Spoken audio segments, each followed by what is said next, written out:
दोस्तों, इमोशंस की सीरीज के अंदर आज हम बात करने वाले हैं एक बहुत ही खास इमोशन की, जिसका नाम है गुस्सा, क्रोध, एंगर। आप सब जानते हो कि कितना इम्पोर्टेंट है ये और कितना ज़्यादा परेशान करने वाला भी है। तो आज हम इस गुस्से के बारे में समझेंगे सारी बातों में क्या क्या गुस्सा क्या है, ये क्यों आता है, इसके मनोवैज्ञानिक कारण क्या हैं, इसके इवोल्यूशनरी यानी विकासवादी कारण क्या है, इसका आध्यात्मिक पक्ष क्या है, इसका दार्शनिक पक्ष क्या है, इसका मनोवैज्ञानिक पक्ष क्या है, और इस गुस्से के पीछे साइंस क्या कहती है, विज्ञान क्या कहता है, विज्ञान के हिसाब से गुस्सा क्यों आता है। और बहुत सारे स्टैट भी देखेंगे कि ये आपके ऊपर प्रभाव क्या डालता है, और कहानियों के जरिए भी समझेंगे। और सबसे अंत में जानेंगे इस गुस्से को मैनेज कैसे करना है, इसका प्रबंधन कैसे करना है, वो 5 इफेक्टिव स्ट्रेटजीज क्या क्या हैं जिनसे हम गुस्से को कंट्रोल कर सकते हैं, इसे एक टूल की तरह से इस्तेमाल कर सकते हैं। क्योंकि गुस्सा जब नुकसान करने पे आता है तो बहुत बड़ा नुकसान करता है। यदि हम इस ऊर्जा को, गुस्से रूपी ऊर्जा को रूपांतरित कर पाएं, ट्रांसफॉर्म कर पाएं, तो ये ठीक परमाणु ऊर्जा की तरह हमारे लिए बहुत सारे फायदे भी कर सकते हैं। तो वो सारी चीज़ें आज हम इस बातचीत में जानने का, समझने का प्रयास करेंगे। बने रहिए पूरे वीडियो में मेरे साथ। दोस्तों, गुस्सा क्या है? गुस्सा वो भावना है जो तब पैदा होती है जब हम घबराते हैं, जब हमारी इच्छाएं पूरी नहीं हो पाती या हमारे हिसाब से काम नहीं हो पाता, तब गुस्सा में आता है। यदि हमारे हिसाब से काम सही हो रहे हो सारे के सारे, फिर हमें गुस्सा क्यों आएगा? गुस्सा में कब आता है? जब हमारे मन मुताबिक कोई काम नहीं होता और कोई व्यक्ति अपने विचारों से हमें आहत करता है, तब गुस्सा एक भावना के रूप में हमारे मन के पर्दे के ऊपर आता है। इसमें एक कहानी आती है। एक बार एक महिला थी, बहुत ज़्यादा गुस्सा आता था उसे, छोटी छोटी बात पे इरिटेट हो जाती थी और बहुत अपने घर वालों के साथ, बच्चों के साथ, पड़ोसियों के साथ, सबके साथ झगड़ा कर, जिसे कहते हैं झगड़ालू औरत थी वो, एक बहुत ज़्यादा। तो घर वाले बहुत परेशान हो गए। एक बार एक साधु आए, उनके घर आए वो, तो महिला को पता था इस बात का कि मेरे को गुस्सा आता है। वो चाहती भी थी कि मैं इसको कम करूं, वो अवेयर थी इस बात को लेके, लेकिन वो कम कर नहीं पा रही थी। उसे वो युक्ति नहीं पता थी जिससे वो गुस्सा कम कर सके। लेकिन उसने पहला बड़ा काम ये कर लिया था कि वो अवेयर हो गई थी उससे। किसी चीज़ को ठीक करने के लिए सबसे पहली चीज़ क्या है? सेल्फ अवेयरनेस, आत्म जागरूकता। अगर आपको पता ही नहीं कि मैं गलत हूं तो ठीक कैसे होऊंगा? तभी तो हम स्वॉट एनालिसिस करते हैं, अपनी स्ट्रेंथ और वीकनेस का पता लगाते हैं। उसको पता थी मेरी कमजोरी है कि मैं गुस्सा करती हूँ और मेरे को इसको ठीक करना है। तो उसने साधु से पूछा कि महाराज, मुझे गुस्सा बहुत ज़्यादा आता है और मेरे को पता नहीं होता मैं क्या क्या बोल जाती हूँ गुस्से के अंदर, मेरे को ठीक करना है इसको, तो कृपया कोई उपाय बता दें। तो साधु थे, उन्होंने एक अपना थैला निकाला और थैले में से एक शीशी निकाल के उस महिला को दे दी। उसने कहा इसमें दवाई है, एक औषधि है, और ये औषधि तूने तब लेनी है जब तेरे को गुस्सा आए। तो 4 बूंद इसको अपनी जीभ पे डाल लियो, और शर्त इसकी एक है, ये तब काम करेगी जब तू 10 मिनट तक चुप रह जाएगी। शर्त है ये कि 10 मिनट तक तूने बोलना नहीं है। अगर तू बोल पड़ी तो ये काम नहीं करेगी। महिला आत्म जागरूक थी, वो सेल्फ अवेयर थी, वो बोली ठीक है गुरुजी, मैं ये इस बात का ध्यान रखूंगी। तो वो औषधि ले ली उसने। अब उसने जब भी उसको गुस्सा आता, वो 4 बूंद मुंह में डाल के जीभ पे और शांत होकर बैठ जाती 10 मिनट तक। अब गुस्से की तो प्रवृत्ति है, वो तो आग की तरह से आता है और पानी की तरह शांत हो जाता है। तो उसको गुस्सा आया भी, लेकिन फिर वो इतनी देर में वो कुछ बोलती, रिस्पॉन्स करती, वो शांत रहने का, उसको उस दवाई ने काम ही तभी करना था, तो वो शांत हो जाती। तो 10 मिनट में उसका गुस्सा खत्म हो जाता। तो कुछ दिन बीते, उसका गुस्सा धीरे धीरे कम होने लगा। एक समय ऐसा आया जब गुस्सा बिल्कुल खत्म हो गया। फिर दोबारा से कुछ दिनों के बाद वो साधु दोबारा आए, तो वो साधु के चरणों में गिर पड़ी, भाई आपने तो मेरा गुस्सा खत्म कर दिया, मेरे अंदर सबसे बड़ी कमजोरी थी उसको ठीक कर दिया। तो साधु से पूछी, मेरे को ये तो बता दो कि उस दवाई वो किस तरह की थी? उसने कहा ये कोई दवाई नहीं थी, ये तो सिंपल एक साधारण पानी था। जो तेरा गुस्सा कम हुआ है वो मौन की वजह से हुआ है, चुप रहने की वजह से गुस्सा कम हुआ है। बिना दवाई के तो चुप रह नहीं सकती थी। अब तेरे को लगा कि ये गुरुजी ने दवाई दी है और उसकी वजह से तू बोली नहीं। तो क्या है कि गुस्से के लिए जब भी आपको गुस्सा आ रहा हो, आप अगर इस अभ्यास में आ जाओगे कि मेरे को उस समय रिस्पॉन्स नहीं करना, तो वो धीरे धीरे गुस्सा शांत हो जाएगा। ये गुस्सा हमारी मानसिक और शारीरिक बहुत सारी ऊर्जा को खर्च करने में काम आता है, बहुत सारा नुकसान कर सकता है। जैसे किसी जंगल के अंदर आग लगी हो, तो वो पूरे जंगल को, दावानल बोलते हैं जंगल की आग को, वो जंगल की आग पूरा का पूरा जंगल खत्म कर देती है। और महात्मा बुद्ध तो गुस्से के बारे में ये कहते हैं कि गुस्से का अर्थ वो भावना है जब आप एक कोयला, गर्म कोयला, जलता हुआ कोयला अपने हाथ में रख लो, तो आप क्या करोगे? आप कोयले का नुकसान तो नहीं कर रहे, आप किसका नुकसान कर रहे हो? अपना ही नुकसान कर रहे हो। यानी गुस्से करने का अर्थ है अपना नुकसान करना, चाहे वो शारीरिक दृष्टि से है, चाहे वो मानसिक दृष्टि से है। गुस्सा आपके अंदर कितने सारी बीमारियां पैदा कर सकता है, कितना तनाव का कारण बन सकता है, कितनी सारी आपकी प्रतिरोधक क्षमता को क्षीण कर सकता है, शरीर को कमजोर कर सकता है और दुनिया भर की बीमारी लगा सकता है। गुस्से का वैज्ञानिक आधार क्या है, साइंस क्या कहती है गुस्से के बारे में? हमारे शरीर के अंदर, हमारे दिमाग के अंदर एक एमेगडेला नाम का एक छोटा सा पार्ट होता है जो हमारे इमोशंस को कंट्रोल करने के लिए जाना जाता है। जब हमें गुस्सा आता है तो एड्रेनलिन और स्ट्रेस हार्मोन कोर्टिसोल ये दोनों रिलीज होते हैं और वो क्या कर देते हैं, हमारे दिल की धड़कन को बढ़ा देते हैं, हमारे शरीर के अंदर पसीना ले आते हैं, हमारे इम्यून सिस्टम को कमज़ोर कर देते हैं, हमारे शरीर के अंदर बीमारियां लगाने का काम कर देते हैं और हमारे हाथ पैर को कपा देते हैं। ये सारे के सारे काम गुस्सा जब आता है तो साथ साथ होते हैं। कभी ऐसा होता है कि एक व्यक्ति सही समय पर, सही मात्रा में, सही व्यक्ति पर और सही कारण से गुस्सा कर सके, क्योंकि जब गुस्सा आता है ना हमें तो हमारा आपा अपने आप में नहीं रहता, हम अपने आप में नहीं होते, बेकाबू हो जाते हैं। और कितनी मात्रा में करना है, किस आदमी पे करना है, उसके पीछे असली कारण क्या है, वो सब हम भूल जाते हैं। तुमने देखा होगा सबने, जब गुस्सा आता है ना तो जिस पे गुस्सा आया हुआ है उसके साथ साथ घर में एक दो लोग और लिपट जाते हैं। होता कि नहीं होता? खाली गुस्सा एक व्यक्ति पे ना उतर के वो कई लोगों पे उतर जाता है। और मेरे मन ने सोचा कि मैंने इतना गुस्सा करना है तो वो इतना रह पाता है, वो इससे इतना हो गया, इससे इतना हो गया, इतना होते होते कब इतना बड़ा बन गया कि उसने संबंध खराब तक करने की नौबत ला दी, तो ये भी हमें पता नहीं लगता। और गुस्सा में एक कारण पे आया, लेकिन वो स्थितियां इतनी प्रतिकूल होती हैं क्योंकि हमारे दिमाग के अंदर एड्रेनलिन बन रहा है और एड्रेनलिन के साथ साथ क्या बन रहा है, स्ट्रेस हार्मोन बन रहा है। तो बहुत सारे इमोशंस जुड़ जाते हैं साथ में और वो सारे के सारे इमोशंस इवोल्यूशन तक जोड़ देते हैं हमें। इवोल्यूशन हमें क्या सिखाता है, विकासवाद हमें क्या सिखाता है कि हमारे जो पूर्वज थे, वो पिछले वाले वीडियो हमने देखा था, जब हमने डर वाला वीडियो करा था तो हमने देखा था कि हमारे जो पूर्वज थे उनके पास क्या होता था, जब उन्हें डर लगता था तो वो क्या करते थे, दो मोड बनते थे, या तो लड़ते थे या भागते थे। ठीक है, अभी भी हमारे साथ दो मोड होते हैं। तो वो दोनों मोड किस कारण से बनते हैं, वो एड्रेनलिन की वजह से और स्ट्रेस की वजह से बनते हैं। तो उन दोनों मोड में बैलेंस बनाने के कारण बहुत सारे इमोशंस इकट्ठे हो जाते हैं और वो फिर गुस्से के समय पे और क्या क्या करवाते हैं हमसे, वो चीज़ हमें ध्यान नहीं रहती। अरस्तु ये कहते थे कि गुस्सा एक ऐसा भाव है जो किस व्यक्ति पर करना है, कितनी मात्रा में करना है, ठीक है, उसका परिणाम हमारे सामने होता ही नहीं, क्योंकि दिमाग जो है ना वो इस तरीके से काम करता है कि हम अपने आपे से बाहर हो जाते हैं। इसलिए गुस्सा बहुत ज़्यादा नुकसानदायक है। WHO ने एक स्टडी कंडक्ट करी, उसमें ये पाया गया 20% लोग जिनको बहुत ज़्यादा गुस्सा आता है वो दुनिया के सबसे अस्वस्थ व्यक्तियों में से हैं। मतलब उनको शारीरिक समस्याएं इतनी ज़्यादा होती हैं जिसका कोई हिसाब नहीं है, और उसके साथ साथ मानसिक समस्याएं तो आ ही जाएंगी।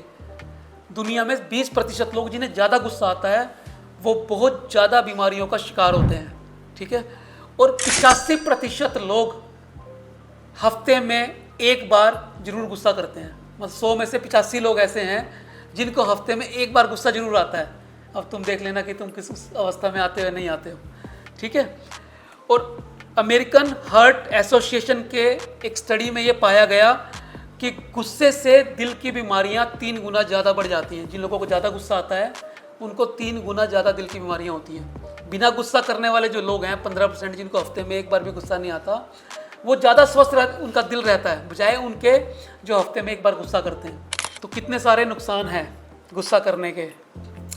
अब मोटी बात यह है कि गुस्सा हमें पता लग गया क्या है, क्यों आता है, इसके पीछे साइंस क्या कहती है, इसके पास अलग अलग दृष्टिकोण क्या क्या है। सबसे इम्पोर्टेंट बात है, इस गुस्से को हम हथियार की तरह से इस्तेमाल कर सकते हैं। इस ऊर्जा को हम रूपांतरित कर सकते हैं। जैसे परमाणु एटम बम है, एटम बम की ऊर्जा बहुत बड़े विनाश भी कर सकती है। जैसे हमने 1945 में देखा, हिरोशिमा नागासाकी पे बम गिराया अमेरिका ने और वो नष्ट हो गए। लेकिन उस ऊर्जा का सकारात्मक रूप क्या है, जो हम ये लाइट देख रहे हैं हमारे सामने, जो हम ये आवाज़ें सुन रहे हैं, इंटरनेट एनर्जी के जरिए पूरी दुनिया में सेकंडों के अंदर अपनी बात पहुंचा देता है। जितनी भी कम्युनिकेशन है हम कैसे कर पाते हैं, ऊर्जा की वजह से। ऊर्जा कहाँ से आती है, या तो सूरज से आती है या फिर कन्वेंशनल मेथड से आती है ना, चाहे वो थर्मल से आए, चाहे वो पानी के जरिए हम बिजली बनाएं तब आए, चाहे फिर हम परमाणु के जरिए बनाएं। तो बिजली से हम क्या क्या कर सकते हैं, बड़े बड़े विनाश भी कर सकते हैं बम्बों के रूप में, और बिजली से रोशन भी कर सकते हैं संसार को। ऐसे ही गुस्सा है, गुस्से से भी हम क्या करते हैं, जंगल में आग की तरह से सारे जंगलों को ख़त्म भी कर सकते हैं और इस गुस्से को रूपांतरित करके, ट्रांसफॉर्म करके अपने आप को बहुत शानदार इंसान भी बना सकते हैं। जैसे अपने पिछले एग्जाम्पलों में समझा भी था, अंगुलीमाल का हमने एग्जाम्पल समझा था। वो बुद्ध के संपर्क में आया और एक संत बन गया। वो हमने महर्षि वाल्मीकि के बारे में देखा था, ठीक है ना। तो वो हम अपने आप को ट्रांसफॉर्म कर सकते हैं, बिल्कुल जो हम हैं उससे अपने आप को बदल सकते हैं।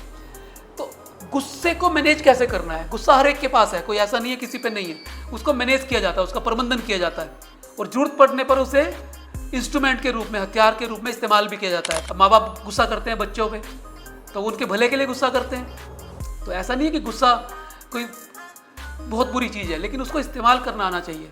जैसे अरस्तू ने कहा था कि गुस्सा अगर हम ये करना सीख जाएं, किस व्यक्ति पर करना है, कितनी मात्रा में करना है, कब करना है, किस कारण पे करना है, तो वो इंस्ट्रूमेंट है। लेकिन जब हम इन चीज़ों से अलग हो जाएं, हमें पता ना हो किस पे करना है, कितनी मात्रा में करना है, क्यों करना है, उसके पीछे असली कारण क्या है, तो फिर गुस्सा वो दावानल की तरह, जंगल की आग की तरह से हो जाता है। तो उसको मैनेज करने के तरीके हैं और 5 तरीके हैं। पहला तरीका क्या है? Delay response. गुस्से के समय में हमें पता नहीं होता कि एक्शन क्या करना है, रिएक्शन क्या करना है, उस गुस्से के रिस्पॉन्स में कैसे हमें बात करनी है, दूसरों को कैसे जवाब देना है। इसके पीछे का साइंस समझो क्या है। हमारे दिमाग के 2 हिस्से होते हैं, राइट ब्रेन, लेफ्ट ब्रेन।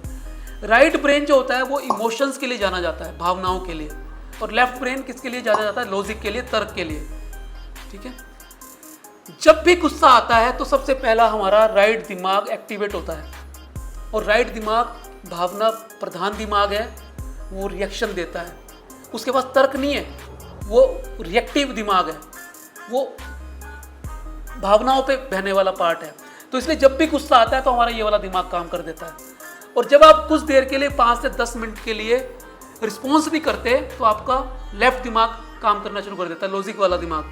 फिर आप 5-10 मिनट के अंदर वो लॉजिक ढूंढ लेते हो कि मेरे को रिस्पॉन्स क्या करना है, मेरे को क्या बोलना है, उस एक्शन के अगेंस्ट क्या रिएक्शन देना है, उस बात के अगेंस्ट क्या रिस्पॉन्स देना है। और जब आप समझ के चीज़ों का उत्तर दोगे तो आप कभी गलत नहीं दोगे, तो क्योंकि उसके के पीछे की पृष्ठभूमि आप जानोगे, उसके कंसिक्वेंसेस जानोगे गुस्से के, कि मैंने गुस्सा कर दिया तो इसके बाद क्या होगा, क्या इसके परिणाम आएंगे। तो इसलिए हमेशा पहला जो गुस्सा खत्म करने का तरीका है वो क्या है? जब गुस्सा आ रहा हो उस समय रिस्पॉन्स नहीं करना, शांत हो जाना। भगवान ने हमें 2 कानों के बीच में एक दिमाग दिया है, उसका इस्तेमाल करना। कानों से सुनो, कान छोटे हैं, दिमाग बड़ा है। कान 2 हैं, मुंह 1 है। 2 कान इसलिए दिए हैं कि ज़्यादा सुनो, कम बोलो, ठीक है। अगर हम ये चीज़ प्रोसेस करना सीख जाएं, तो नेचर ने जो दिए हैं हमारे कान, मुंह, दिमाग, उसका मतलब समझ जाएं। 2 कान इसलिए दिए हैं कि हम सुने, बड़ा दिमाग इसलिए दिया है कि हम तर्क करें, लॉजिक लगाएं, और मुंह एक लिए इसलिए दिया है कि ज़्यादा सुने और कम बोलें। तो पहला तरीका क्या है गुस्सा कम करने का? जब गुस्सा आए उस समय कोई रिस्पॉन्स नहीं करना, शांत हो जाना है। दूसरा तरीका है ध्यान, मेडिटेशन। मेडिटेशन में क्या होता है? मेडिटेशन के अंदर आपका अमिगडाला, जिसके अंदर गुस्सा पैदा करने वाले, डर पैदा करने वाले हार्मोन्स एड्रेनलिन और कोर्टिसोल पैदा होते हैं, वो शांत होता है। मेडिटेशन क्या करता है? मेडिटेशन उनकी एनाटॉमी में भी चेंजेस करता है, उसकी फिजियोलॉजी में भी चेंजेस करता है। और प्री फ्रंटल कॉर्टेक्स जो दिमाग का फ्रंट वाला हिस्सा है, जो हमें डिसीजन लेने में मदद करता है, जो हमने भावनाओं को कंट्रोल करने में मदद करता है, वो एक्टिवेट हो जाता है। ये साइंटिफिकली प्रूव हो चुकी चीज़ें। ध्यान के अंदर लोगों की MRI करी हैं, फंक्शनल MRI बोलते हैं उसको, functional magnetic resonance response imaging होती है वो। उसके अंदर ये जाके देखा गया है, पहले एक तरफ ऐसे लोग बिठाए गए जो ध्यान की मुद्रा में थे, एक तरफ वो लोग बिठाए गए जो बिना ध्यान के थे, फिर उनके आगे वो स्थितियाँ पैदा करी गई गुस्सा आने वाली, और वो जब उनकी MRI करी गई तो ये देखा गया कि जो ध्यान करने वाले लोग हैं उनकी अमिगडाला शांत होती है, उनकी प्री फ्रंटल कॉर्टेक्स की एक्टिविटी बढ़ जाती है, वो भावनाओं को नियंत्रित ज़्यादा बेहतर कर पाते हैं जो लोग मेडिटेशन करते हैं नियमित, ठीक है। तो दूसरा तरीका क्या हो गया? मेडिटेशन। तीसरा तरीका क्या है? तीसरा तरीका है सांस पर नियंत्रण, डीप ब्रीथिंग करना। जैसे हम प्राणायाम करना, जब हम प्राणायाम करते हैं, सांसों पर नियंत्रण करते हैं, तो हमारा दिमाग काम हो जाता है, शांत होना शुरू हो जाता है, ठीक है। तो लगातार जब गुस्सा आ रहा हो, आप लंबे लंबे गहरे सांस लेके छोड़ना शुरू कर दो।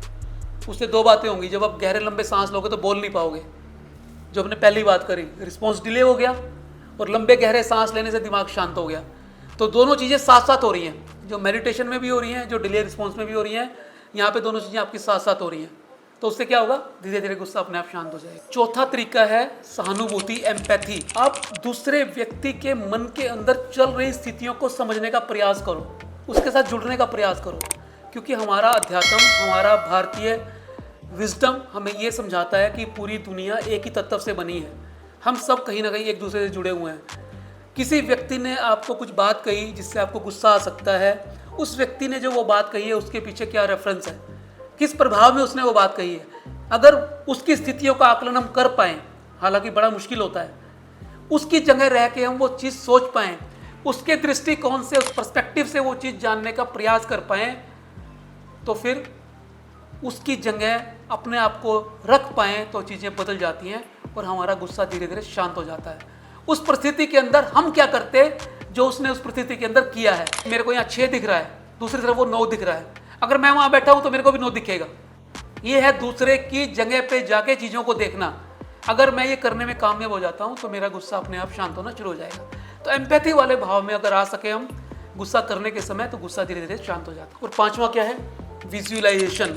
विजुअलाइजेशन एक ऐसी तकनीक है जो हमारे गुस्से को बड़ी आसानी से ठीक कर देती है। विजुअलाइजेशन में क्या करना है, जब भी आप गुस्से के भाव में आओ, आपके साथ ऐसा कुछ घटित हो जाए कि आपको गुस्सा आने वाला हो, आप आंख बंद करो और विजुअलाइज करो कि आप समुद्र के किनारे हो, आप सागर की लहरों को देख रहे हो, या आप एक शांत वन में हो जहाँ पे आप पक्षियों की आवाज़ें सुन रहे हो और हरियाली को देख रहे हो, मधुर मधुर हवा का चलता हुआ संगीत आपको सुनाई दे रहा हो।